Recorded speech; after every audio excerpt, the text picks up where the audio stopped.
Welcome to the Human Reboot with me, Emma Last. We have uplifting, inspiring and diverse reboot stories from people sharing the courageous, honest, authentic and sometimes difficult life lessons. The Human Reboot will provide proven mentally flourishing formulas and practical tips to help you to live life to the full, giving you direction and hope. Make your mental fitness and well-being a daily priority. Learn to pause so that you can get clear and perform at your best. Switch off to switch on. It's time for your Human Reboot. On the Human Reboot podcast today, I have the very lovely Rachel Maunder. Rachel works with people who want to learn how to craft their stories for speaking, helping them to find and craft their stories for greater engagement and ultimately more business. She's an experienced coach and trainer and has developed her unique and simple story craft process to help others to do the same. She's an active member of the Professional Speaking Association and continually works to develop her own skills, both as a speaker and as a coach. Welcome, Rachel. Thank you, Emma. It's my absolute pleasure to be here. So please, would you be able to tell us a bit more about what you do? Yes, absolutely. I love what I do. And what I do, I work with people who probably are new to speaking, but not necessarily lacking in confidence about speaking. And I help them find and craft their stories for their presentations. So I work with a whole range of different people, but just to give you an example, I've got two clients who, both of which have origins in a third world country, and they are running amazing projects in their home countries and are now suddenly finding themselves invited to speak at all these different summits about sustainability, global growth, and that kind of thing. So every time they're having to speak, they're needing to sort of adapt their content for a slightly different purpose and for a slightly different audience. So what I've done with both of those, and they're completely independent clients, they're not involved with each other at all, is we've gone through and woven their story of why they're doing what they do and what it means to them and all of that into the story of the project, how it was set up, what it does, what the impact it has on the people that work in it, in the country that they work in, and also the bigger impact in the world. But each time they're asked to speak, we sort of look at it and go through it again to think, okay, how can we get this message out today about sustainability, for example? Or how can we get the message out about good work? So it's really helping them do that. A lot of my clients are solo business owners that are beginning to realize that actually when you share part of your story, it's part of your personal brand as well, and helps your potential clients see a little bit more of the human side of you and helps them make their choice about whether they want to work with you or whether they want to go and work with somebody else who does pretty much the same as what you do. So it's all of that. And I think what people come to me for is the crafting of the story primarily, because when you're speaking, if you're talking in a pub with somebody and telling them your story, you're probably going to go back and start at the very beginning and just take them through the whole history of it. But when you're actually giving a presentation to an audience, whether that's virtual or in the room, it's really, really important to find something, to have a compelling opening so that your audience is engaged from the outset.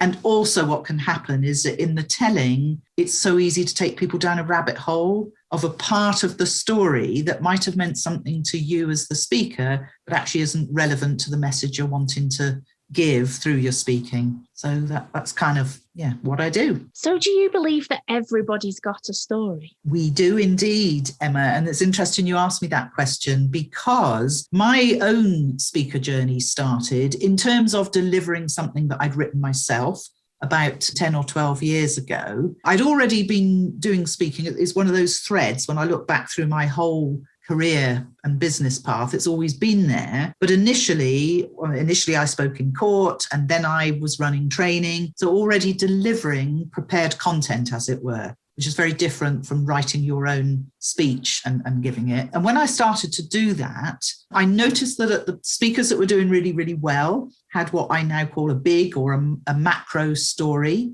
They'd probably done something amazing. They might have climbed a mountain, rode an ocean, that kind of thing. Or, of course, and I know a lot of the people that you have on this podcast come into this group, people that have come through a really life-challenging, sometimes life-threatening scenario and have that kind of story. And I really don't have either of those things. And it's not the kind of thing you can make up. So I used to think that I didn't have a story to share, but that I thought I could get away with it because I knew I was a confident presenter. I could put good content together. I could have a good message, give a good call to action. And that was kind of the feedback I was getting. Yes, good content, well delivered, good calls to action. But we want to hear a bit more about you. We want to hear your story. And I would always say, but I don't have a story. And people say, yes, you do. We all have a story. And so I was kind of stuck there thinking, yeah, but what the heck is it? And I did sort of dip back and find a couple of things that there are other people out there speaking about, that similar sorts of things had happened to them, but it wasn't right for me. They just weren't right. And what happened for me was probably a gradual process, but it feels as if it was an overnight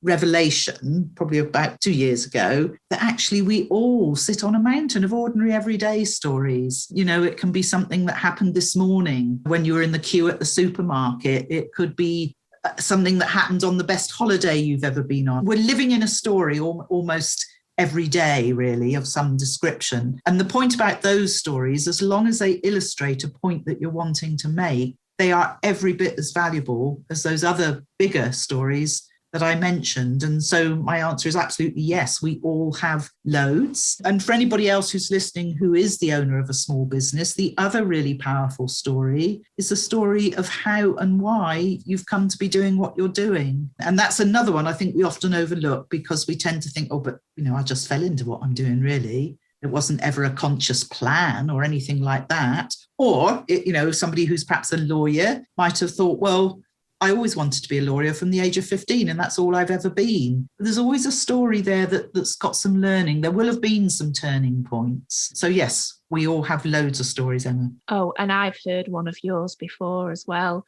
So we've talked quite a lot about extraordinary stories, haven't we? Yes. Yeah, Please, would you just, before we get started on the reboot, just share with us your lovely story about the day that you escaped from school?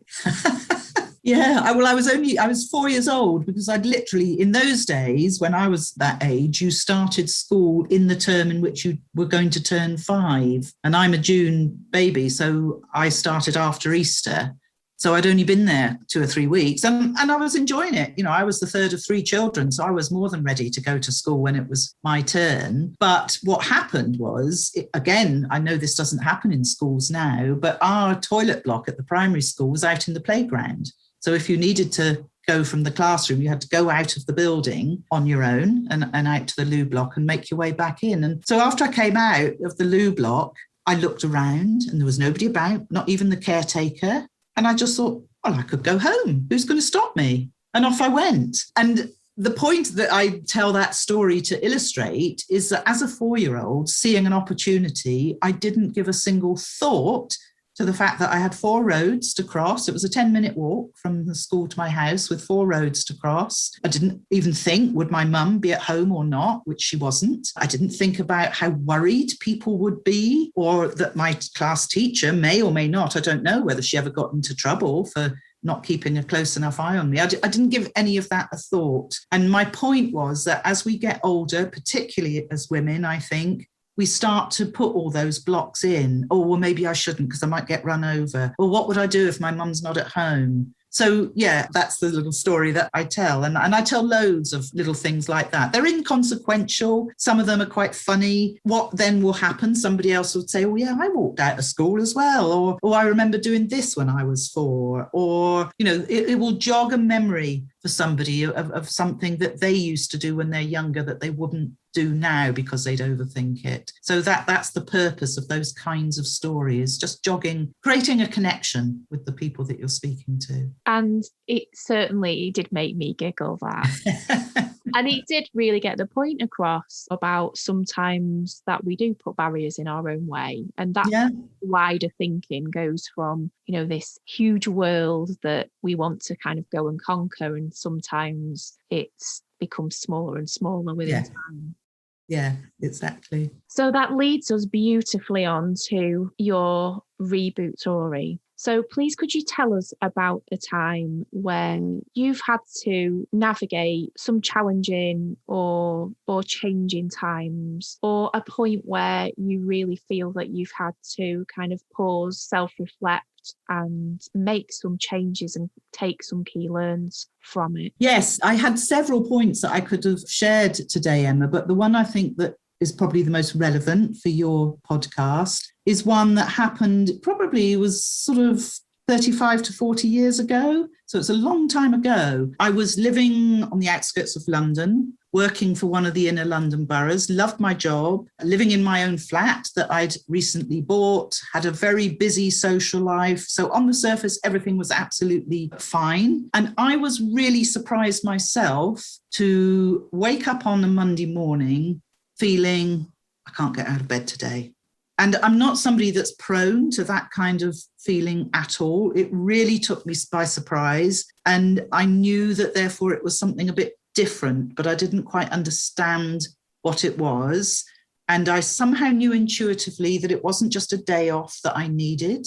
I needed, maybe a week or whatever. So I phoned the office and spoke to my line manager, who happened to be a woman. And I don't know what the rules are now, but at the time you could self-certificate for up to 8 days, I think it was. And she said, well, what do you think is wrong? And I said, well, I just feel absolutely exhausted. I don't know what it is. I just can't come in. And she was surprised because, as I say, that's not something that people expect from me or that I did either. And she took her line manager's hat off for a moment and said, Rachel, I would just advise you, if you are taking time off for something that is essentially emotional or a mental health issue, that you go and see a doctor, so that if anybody comes back on this, you have been to a doctor and taken it seriously, which was the furthest thing from my thoughts, to be honest. But I thought, okay, well, I better take her advice. So I did. Luckily for me, I think, because I saw it as a tick box exercise, really, to have been to see the doctor, because I thought, oh, well, he's probably going to offer me some antidepressants or something, which I absolutely do not need or want to take. But actually what he said was, what are you hoping I can do for you? So I was taken aback by that. I said, well, I was hoping you might be able to refer me for some counselling, which is what happened. I had to wait a little while to get that counselling appointment. I was living in the south of London at the time and working for the London Borough of Southwark, which is where the Maudsley Hospital is. So in a sense, it was our local hospital, but that kind of freaked me out a little bit because in the south of England, the Maudsley Hospital is one of the sort of major psychiatric units. It's literally across the road from King's College Hospital. So it's a big teaching psychiatric hospital, but it kind of freaked me out that that's where I was going for these counselling sessions. So I went to my first session, didn't know what to expect. I'd never been for anything like that before, and just sat there for a while. And there was the counsellor, plus he had a student sitting with him, and they didn't say anything. And I thought, well, this is a bit weird. So eventually I said, are you expecting me to start? And he said, oh, you expected something else? And anyway, in the end, and I don't know where this came from. It was the first time it had even come into my head, but I heard myself saying, yes, I am absolutely exhausted from trying to be like my sister. And that really took me aback. So my sister, 2.5 years older than me, we are very, very good friends and very, very close, and kind of always have been. But she was always that sweet, kind, gentle person. I was a bit more feisty, a bit more of a go-getter, a bit more outspoken. I was the sporty one, all of that stuff. And my dad used to nickname, I don't know why, Hard Annie, but he used to call me Hard Annie. And it was certainly in his eyes that I felt I fell very short of those qualities that my sister had. And everybody loved my sister. She was always nice. Whereas, sometimes I could perhaps be a little bit awkward as a teenager because I would come out and say what I thought. Whereas, of course, she never really did that. I guess she knew when to be quiet. as well, because it wasn't that she necessarily thought any differently from me, particularly on politics and things like that. But she knew it wasn't worth the squeeze, as it were, to say it. But yeah, so that whole episode kind of started me on my journey to find who I was, I suppose. Because what I realized through those counseling sessions was that I didn't need to be like my sister. I was fine as I was, and I understand that on an intellectual level. And of course, there is that lovely quote saying you can only be you because everybody else is taken. But, you know, it's an ongoing journey. There are still times where I sort of feel, well, many times where I still don't feel I'm enough. You know, am I nice enough? Interestingly, once I started to sort of look at myself in a different way, I am kind, I am gentle. I do get upset at things, and sometimes even more so than my sister, ironically. But those weren't any of the things that were ever noticed in me, and certainly not that I was celebrated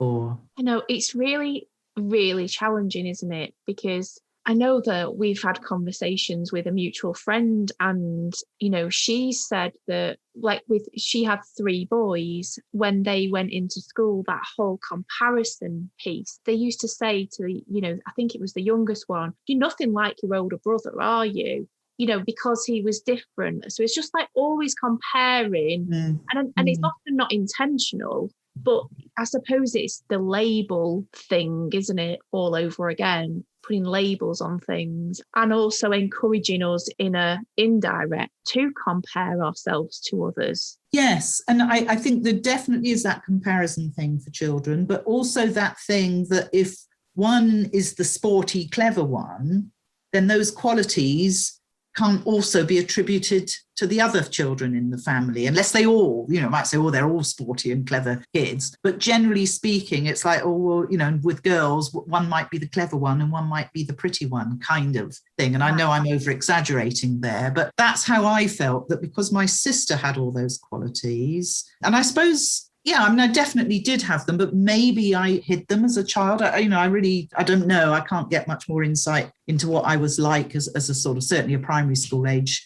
child. But yeah, it was just interesting, I think, how 2 children in the same family can grow up with different beliefs about themselves. Yeah, I think it's really interesting when you start kind of looking at that sort of sibling dynamic and also the family dynamic. Yeah. And also the effects that people have on you when you are of, you know, a certain age. It's almost like our brains are made to protect us. And sometimes some of the things that are said to us that are meant to care for us and meant to protect us, maybe from the adults, maybe parents, teachers, etc., around us, actually kind of are stored in that data bank, really, of things that are perhaps, you know, an alarm system, really, you know, that can sometimes, when we're older, can make us have these sort of limiting beliefs about ourselves. Yeah. And I think too, we have to remember that with limited experience that we have as children, we take on comments that might have been said in passing, might have been said on a bad day, but we take them and they go really, really deep.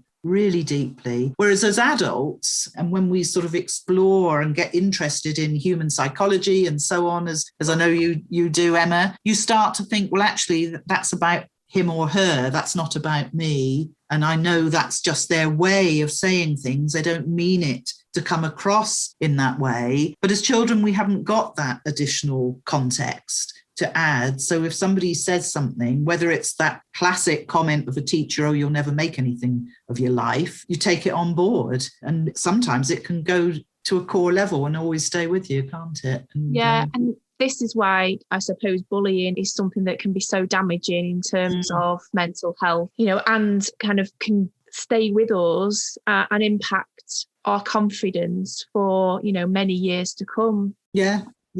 That sort of bullying type behaviour, if that makes sense, it may not be intentional, and it depends on where our mindset is at the time when we were a child as well, as to whether we interpret it as something that is deemed to be bullying or not, or whether it's deemed to be just something that we are very sensitive to. Yes. No, you're right. And I mean, there was, you know, and it wasn't as if I didn't get a sense of being loved or anything like that. It was almost, because most of this used to come from my dad, and it was almost as if he was proud of that about me, but not quite.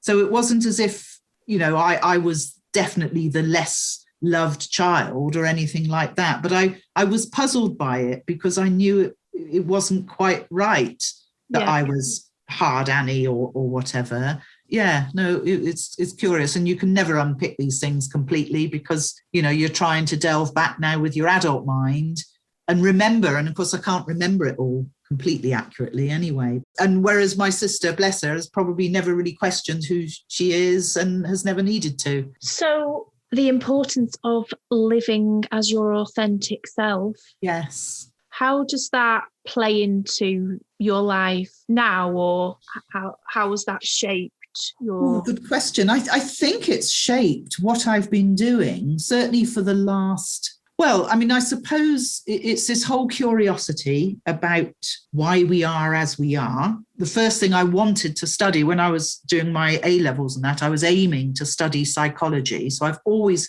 had this interest in what makes us different. I didn't in the end study psychology as such, but my first proper job, if you like, was working with juvenile offenders out of a curiosity about what is it that goes on that makes, and particularly this thing of one child in a family decides they're going to be an offender. They don't consciously decide it. Of course they don't, but others don't. So there was all of that. But on the back of that, I then trained and became a counsellor and then sort of became a coach. So always that thing of wanting to help people explore why they are as they are. And then as coaching came more into my life, I don't think it was any accident that sort of came into my life at the time when my own children were very, very small. And you'll identify with this, I'm sure, Emma, as most mums will. Counselling, if you like, looks back to see why we are as we are, whereas coaching looks forward from where we are and how are we going to get where we want to get.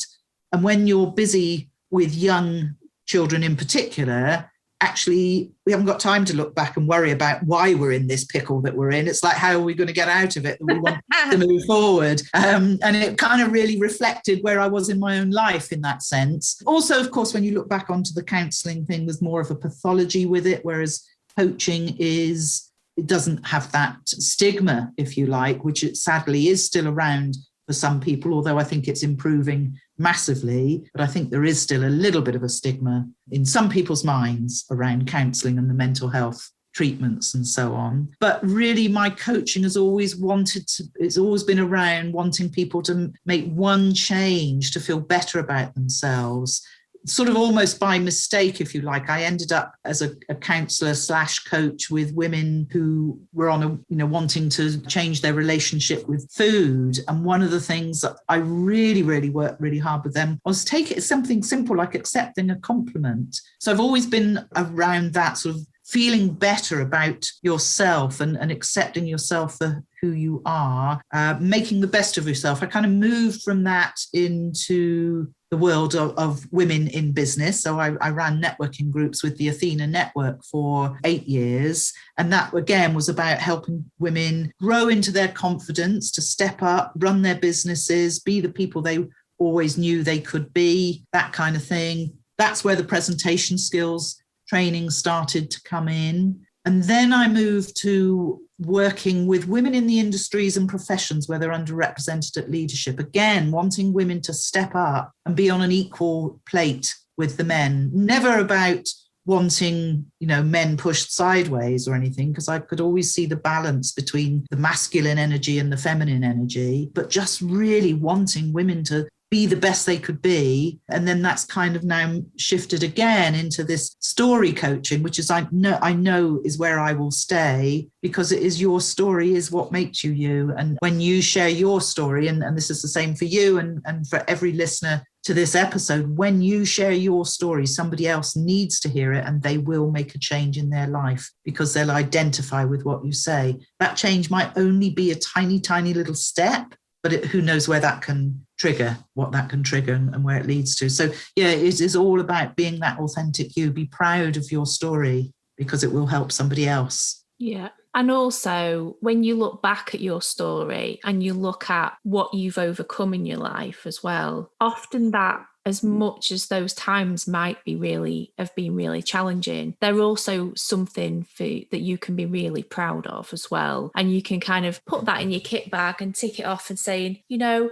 am resilient, because I've overcome this, and this, or I've adapted in this way. This and this way. Yes. One of the things that got said to me when I was managing the weight loss program, because weight has never been a big issue for me. And one of the managers said to me, Rachel, you'll do a whole lot better when you stop trying to identify with your clients around the times that you think you overeat, because trust me, it's a fraction compared to what their behavior around food. Because remember that what they want to learn from you is how to stay slim, and you know how to do that, however subconsciously you're doing it. And that's what kind of always stayed with me, because in terms of when we're working with our clients, we have come through a journey. We therefore have some tools to pass on to them because we've learned how to come through that scenario. Oh, well. And the next part of the Human Reboot, we always ask how you switch off to switch on. So how do you switch off so that you can perform at your best?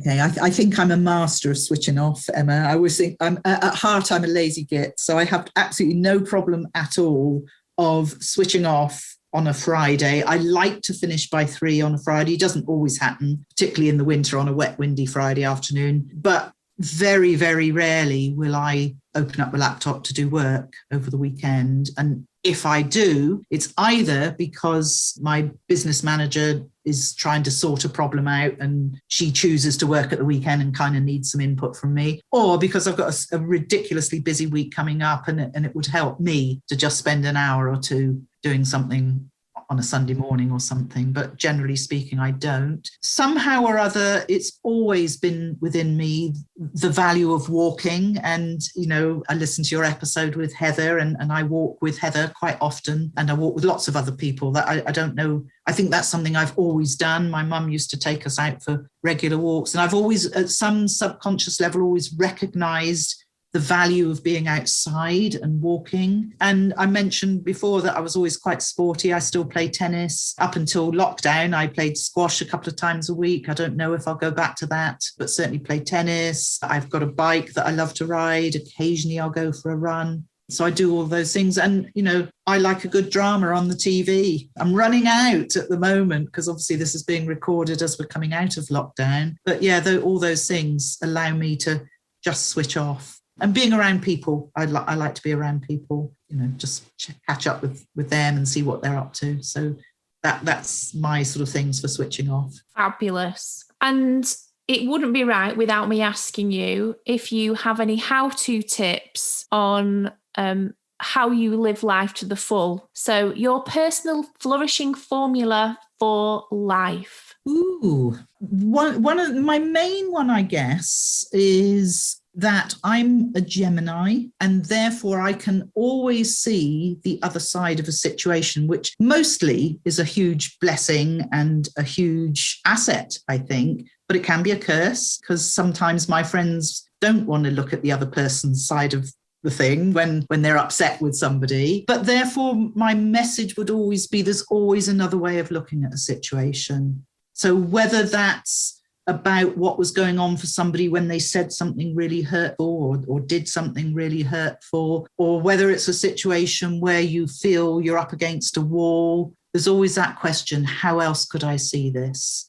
What else could I do to get myself out of this? So that I think has served me really, really well. And I would encourage people to take that sort of view. How else can I see this? What might somebody else say to me? What else might I say to somebody else that was in this situation? Because there is always more than one way of looking at a situation. But the other thing is something that I used to say to my kids, particularly regarding sort of education and stuff and job applications, is keep saying yes until you get to a stage where you need to give a no, because who knows what opportunities keep coming as a result of that. I think that's great advice. And then you can keep growing as a person, can't you? Yeah. But knowing your boundaries is also important as well. So knowing when to say no to.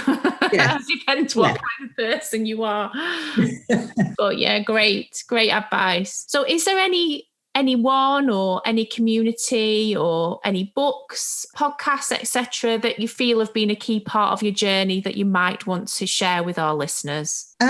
Gosh, there've been so many, and I'm not a great one at remembering titles and things like that. But yes, there will have definitely been a podcast that I listen to regularly at the moment. And again, I know that you've interviewed Amy Rowlandson. I listen to her Focus on Why. But podcasts are fairly new to me, so they're part of my later journey. I mentioned that I was a regional director with the Athena Network. That's been a massive part of my journey. It's really 2010 when I started doing that, saw a huge, steep curve in my self-development and self-journey, my self-journey of finding myself and doing what I really love to be doing. And although I'm not a regional director anymore, I'm a very active member of that. You mentioned in my bio, I'm a member of the Professional Speaking Association. That's a great organisation. It's like an extended family feel to that. Books, I have read and listened to many. It's interesting, actually, the very first sort of self-development book, and I, again, this goes back years and years, and I listened to it on the old-fashioned audio tapes. And it was a book by an American called Scott Peck, and it was called The Road Less Traveled. And I picked up so many tips from that. But it was interesting because last summer I found myself in a bookshop and noticed a copy of it on the shelf. And I thought, I wonder what it would be like to revisit that and to read. So I bought a copy and I only got about a third of the way through it. It just wasn't inspiring me the second time round, which I found interesting because I think, certain books resonate with us at certain times, don't they?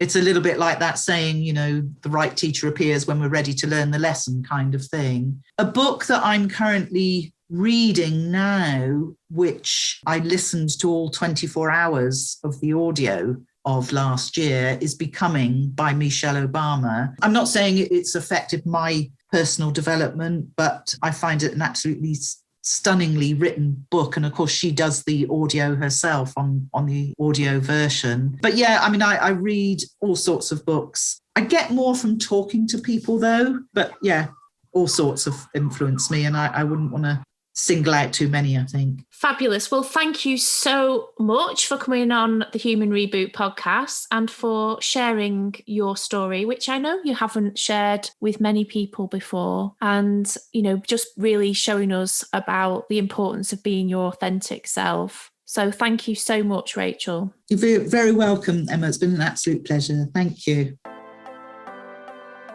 Thank you for listening to the Human Reboot podcast. I'm Emma Last, and if you've enjoyed this episode, please leave me a 5-star podcast review and visit thehumanrebootmovement.com, where you can find downloadable free resources, sign up to my mailing list, or connect with me on social. So that's thehumanrebootmovement.com. Let's switch off so we can switch on. It's time for your human reboot.